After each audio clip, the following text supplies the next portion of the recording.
very good morning to you. I'm Bakyar Sanoba and you're watching A News. Let's see the top stories.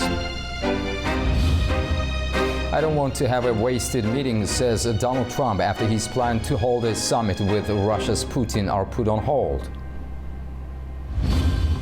Russia launches a large-scale missile assault on Ukraine, striking multiple cities, including Kiev. And Peru declares a 30-day state of emergency in Lima to tackle rising crime.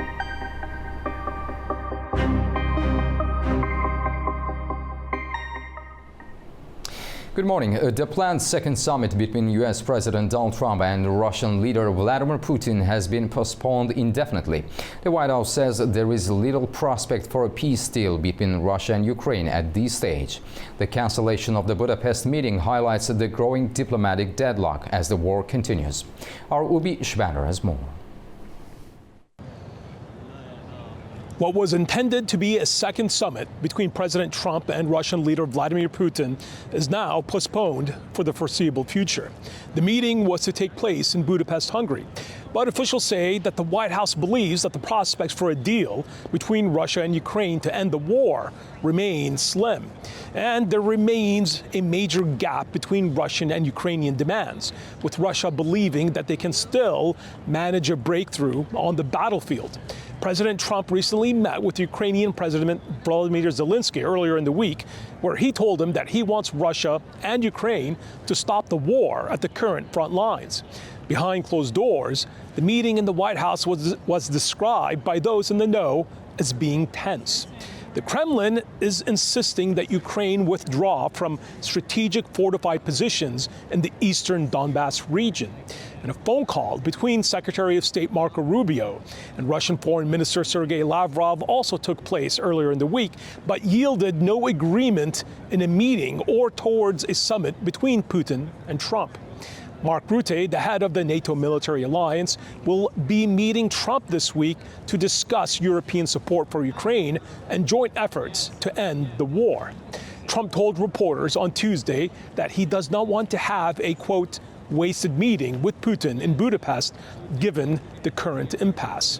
Trump called the conflict a vicious war and told the media that he still believes that there's a chance for a ceasefire in Ukraine. I'm Ube Shabander, A News, Washington. Russia launched a large-scale overnight missile assault on Ukraine early on Wednesday, striking multiple cities including Kiev, Dnipro, Zaporizhia, and the port city of Izmail. The barrage followed Ukraine's reported Storm Shadow missile strike on Russia's Bryansk chemical plant, which allegedly manufactures key components for Russian missiles, according to Ukraine's general staff. Kiev residents reported hearing explosions around 1 a.m. local time, moments after the Air Force issued a ballistic missile warning. In the northeast, emergency crews responded to Russian bombardments in the Sumy region on Tuesday. The attacks killed 4 people and left hundreds of thousands without electricity and many without water in the Chernihiv region. Now, China is stepping up oil imports from Russia, defying Western pressure to curb those energy ties.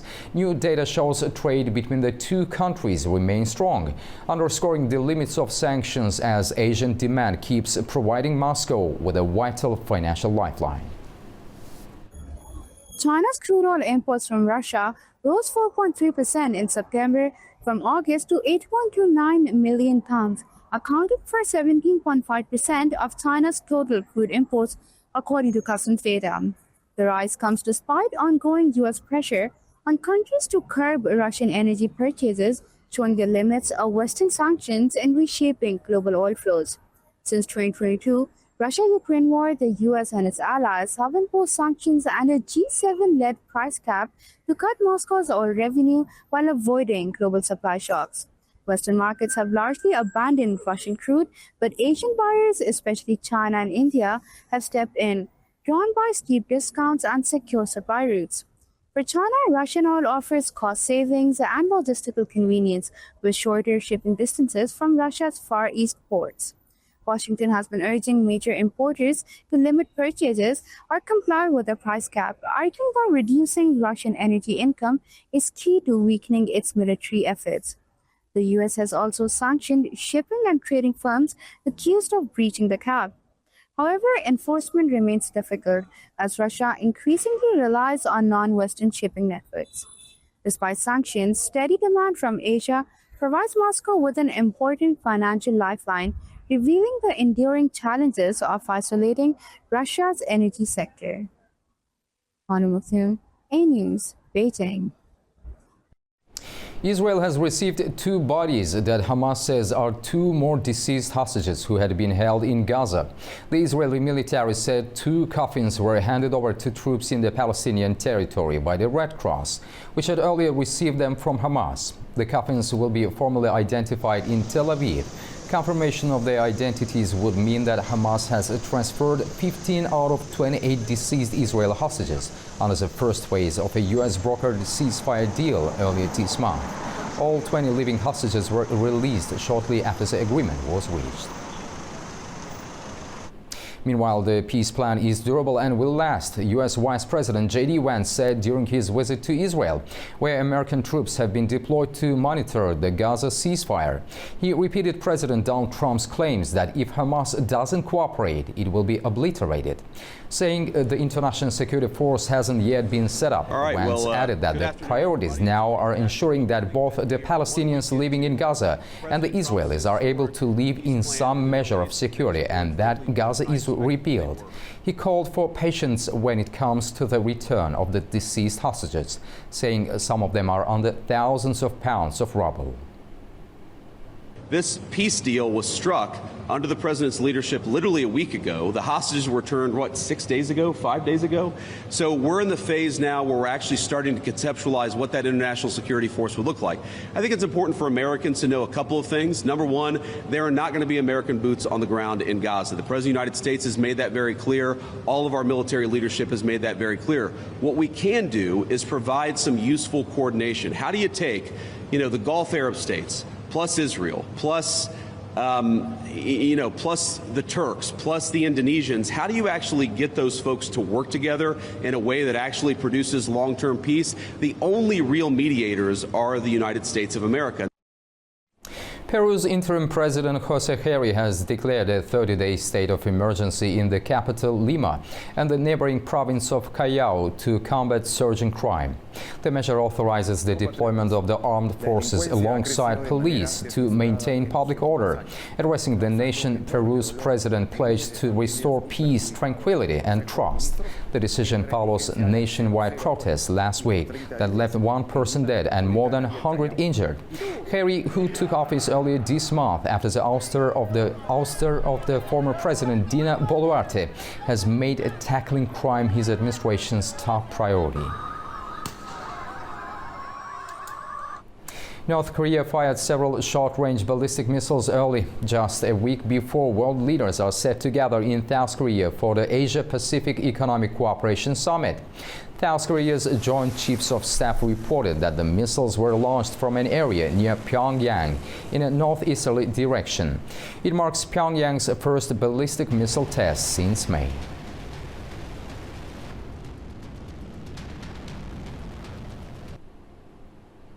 French President Emmanuel Macron said a referendum to settle France's controversial pension reform debate remains a possibility.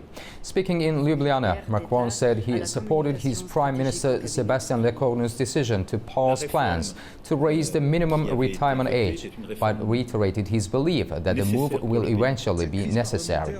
The reform that was rammed through the parliament without a vote in 2023 has been suspended by Lecornu. The Prime Minister's move came in an effort to win over support from the Socialist Party and survive no confidence votes. The debate will have to be reopened, and I am pleased that the Prime Minister wished to reopen this debate at the same time, and that several union and employer groups have expressed their desire to resume it. And this must be done in a peaceful manner because the issue of ageing will not be resolved by a compromise necessary to pass the budget. On this issue, the prospect of a referendum is possible. We still need to know what it will be about. UK government borrowing surpassed £20 billion in September, which is the highest for that month since 2020. For more on what that means, we go to our Zeynep Ferizadeh in Manchester. The UK government's finances are under pressure, with borrowing in September hitting £20.2 billion, the highest for that month since 2020. This is around £1.6 billion more than last year and above most economists' predictions. Officials say higher spending on public services and rising debt interest payments driven by inflation are the main causes. While tax receipts were slightly stronger, they weren't enough to offset a growing spending pressures. Borrowing in the first 6 months of the year is the second highest since records began in 1993, topped only by 2020 at the height of the COVID-19 pandemic. Chancellor Rachel Reeves faces a tricky situation ahead of the autumn statement. She has signaled plans for tax cuts before the next election, but analysts warn higher borrowing may limit fiscal rooms. Reeves says she will consider tax rises and spending cuts in her budget on 26 November to reassure investors she can meet fiscal rules. So far, borrowing in this financial year totals nearly £99.8 billion, £7.2 billion more than forecast by the Office for Budget Responsibility in March. Zeynep Fererzadeh, A-News, Manchester, United Kingdom. A man who shot and seriously injured Slovak Prime Minister Robert Fico last year has been sentenced to 21 years in prison after being found guilty of terrorism. 72-year-old Juraj Cintula fired 5 shots at Fico in May 2024 when he was on a visit to the town of Handlova. In a Slovak court, Cintula denied trying to kill the Prime Minister, saying he had deliberately aimed away from his vital organs. Fico, who was seriously injured in his abdomen, has made a full recovery since. Cintula's lawyer said he would likely appeal the verdict.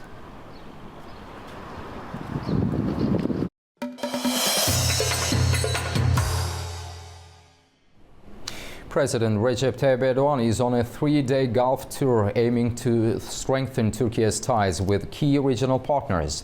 The tour started in Kuwait, continued in Qatar, and will conclude in Oman. Let's take a look.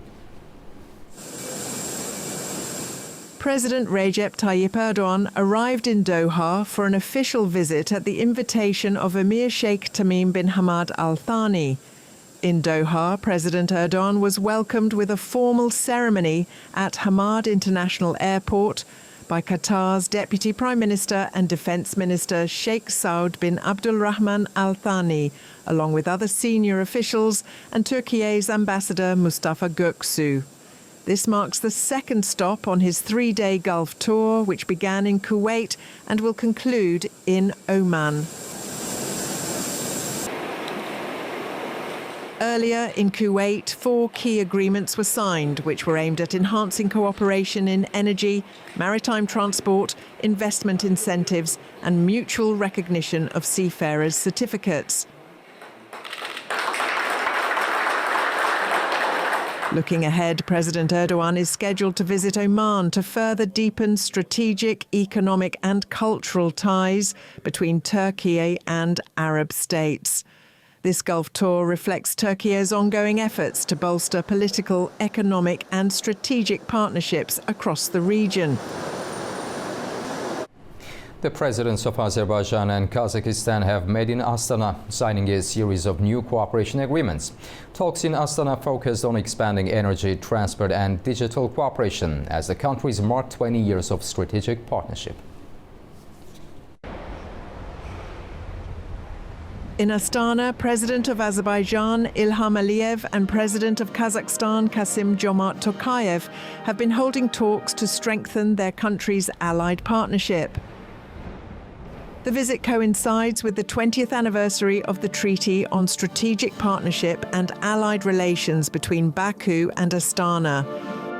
The two leaders discussed expanding cooperation in trade, energy and transport.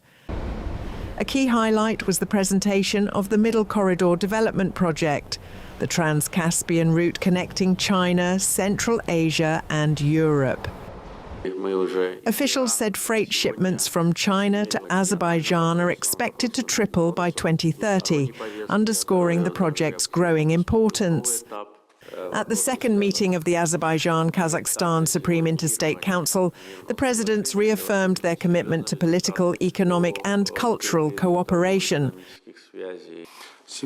It is quite symbolic that your visit is taking place in the year marking the 20th anniversary of the Treaty on Strategic Partnership and Allied Relations between our countries. Over these years, we have established an active political dialogue and created a solid legal framework for the continued development of trade, economic, cultural, and humanitarian cooperation. Such comprehensive and consistent work is fully supported by the citizens of our countries. Talks also covered post-conflict developments in the South Caucasus, regional transport links including the Zangezur corridor, and new investment initiatives. The opening of the Zangezur corridor will significantly increase transport and logistics capacity in the coming years. The Intergovernmental Commission recently held a meeting, and it was also very positive. Significant results have been achieved in strengthening trade and economic ties. Our trade turnover is growing, and we are very pleased with that, of course. The joint investment fund we established also has tremendous potential. A series of agreements were signed and exchanged between the two sides, covering energy partnership, industrial property protection, healthcare, statistics and law enforcement.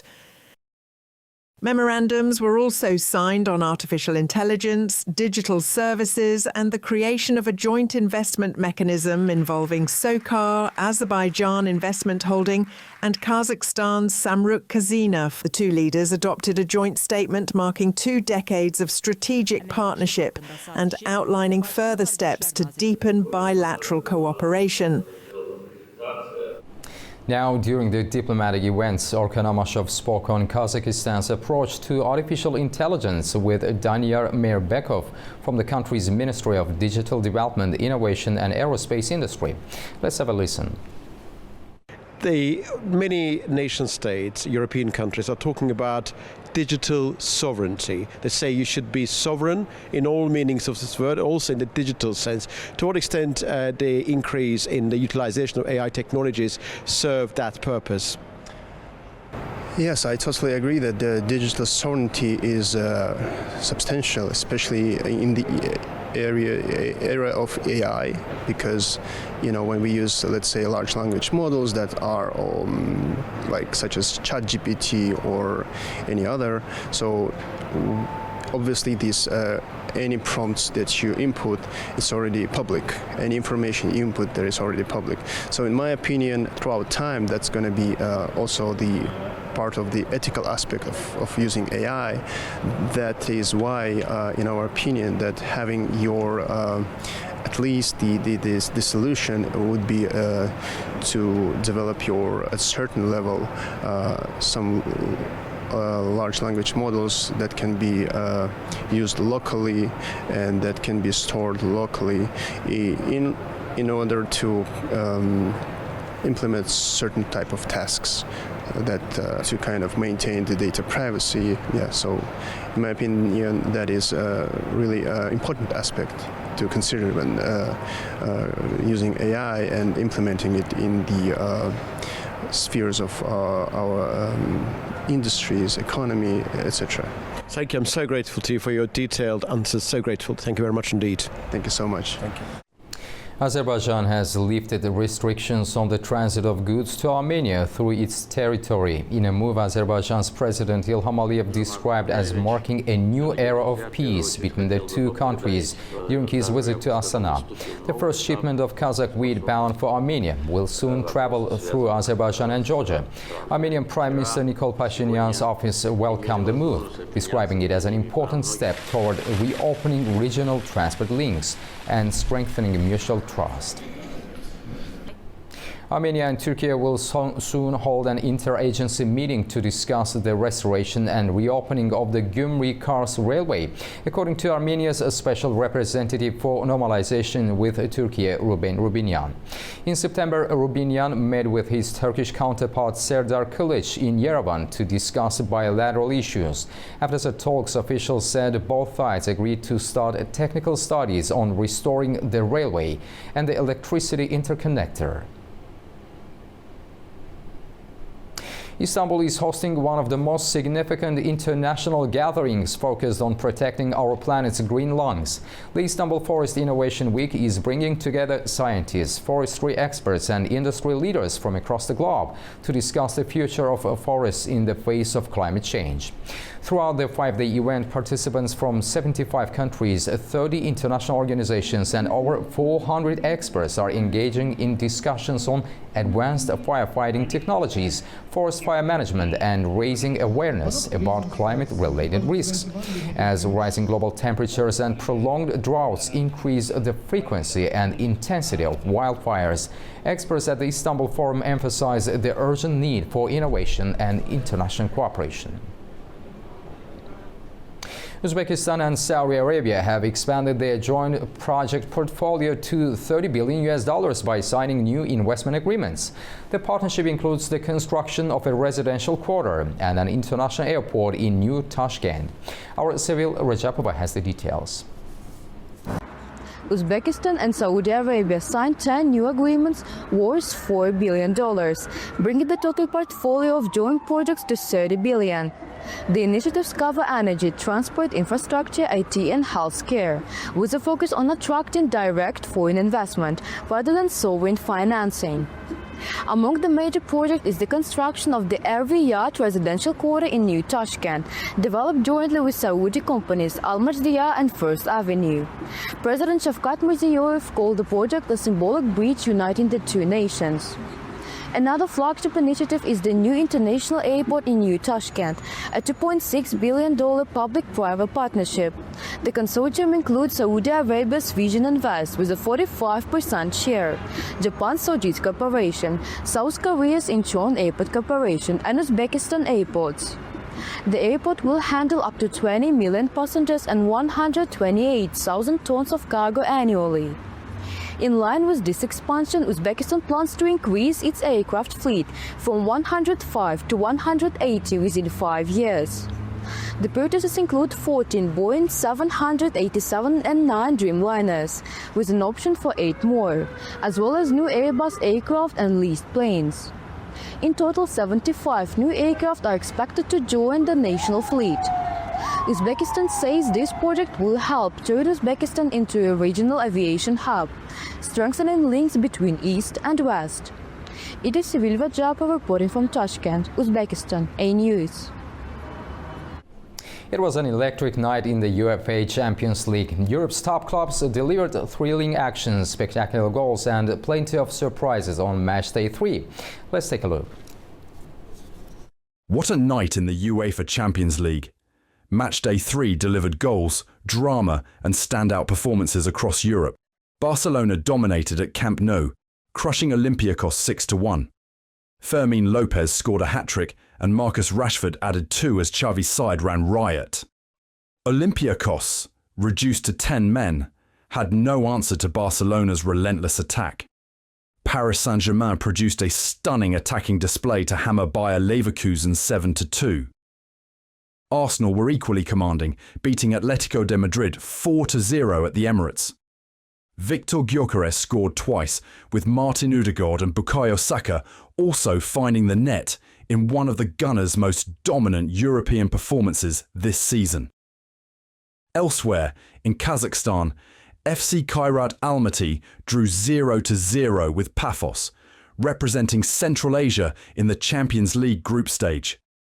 From Barcelona's brilliance to PSG's attacking fireworks and Arsenal's authority, match day 3 had it all. That's your news update for this morning. From all of us in the studio, thank you for watching and stay tuned to A News.